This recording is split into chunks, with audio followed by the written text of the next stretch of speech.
a sleep cycle?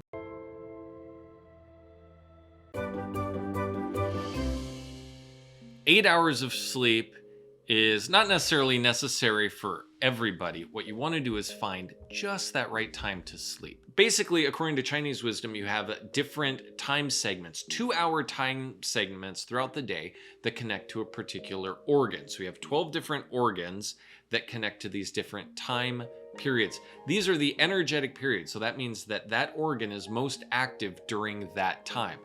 11 p.m. to 1 a.m. is the gallbladder. 1 a.m. to 3 a.m. is the liver.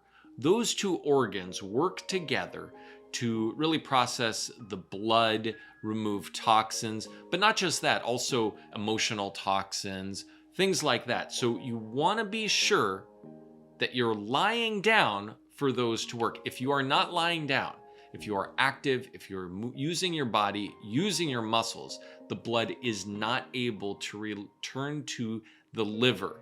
It is helping your body move. It is helping your brain think. It's doing all of that. That's why it's very, very important, especially 11 p.m. to 3 a.m., that we are fast asleep in bed. So first off, what we're saying here is that you are already asleep at 11. So however long it takes for you to fall asleep, maybe you need to go to bed at 10:30 or you need to go to bed at 10 for you to actually fall asleep. Now, if your body is nice and balanced and everything is working well, yes, if you're 6 hours during that time period, that should be enough energy for a healthy, balanced individual. Now, if you have trouble sleeping through the night, if you wake up, if you have different issues like this, then that means that something is out of whack. So those 6 hours might not even really be 6 hours if you're waking up or it's unsettled sleep. So what you might have to do until you can get those disharmonies balanced, you might want to try to go to bed a little bit earlier. So not wake up later, but go to bed earlier. 10 o'clock, 9 o'clock, 8:45. Why not? You can go to bed earlier. That 2-hour time period before, so 9 p.m. to 11 p.m. is kind of the general organ of the body. It's called the triple burner. It just encases all the organs. So that is totally a fine time to sleep as well. 3 to 5 is the lung. So the lung is, you want to make sure that your lung gets nourished, nice calm breaths while you're asleep. Well, 11 to 3 is the most crucial. And then you also want to be asleep during the lung time as well. So 3 to 5 is pretty important. Some people, maybe their lungs will activate at 4:30 and you wake up then. But it's generally towards the end of that 2-hour period for the lungs.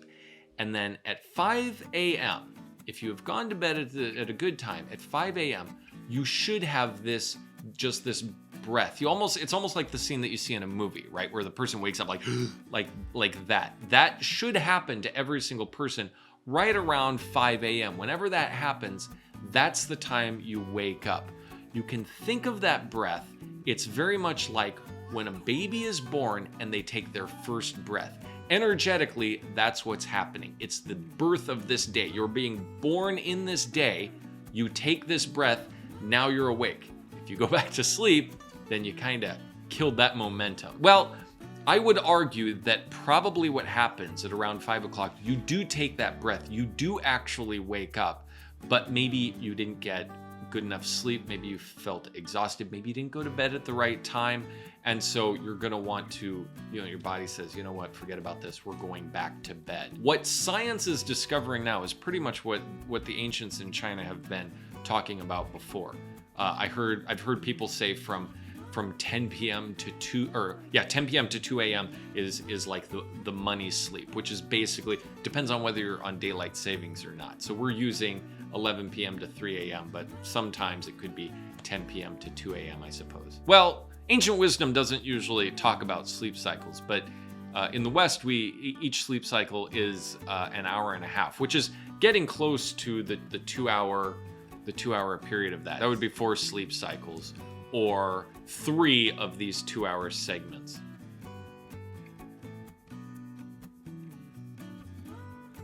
When you sleep, you definitely want to be breathing through your nose. Pretty much all the time you want to be breathing through your nose. Nose breathing is definitely a lot better. A lot of ancient Chinese texts actually talk about don't even speak too much, because when you speak, you're breathing through your mouth. So what I'm doing right now is a very bad idea.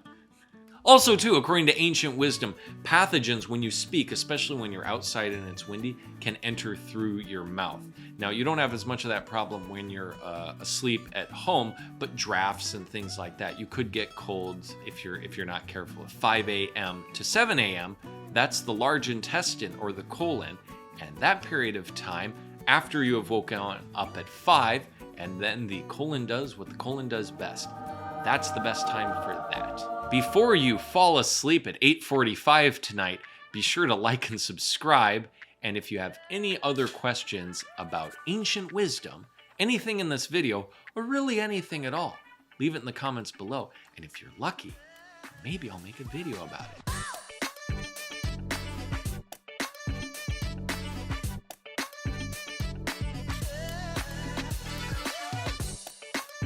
We will do a whole series on internal wind, a horrible thing that happens to the body. Apparently some people think it's funny that you have internal wind. That's cracking some people up here.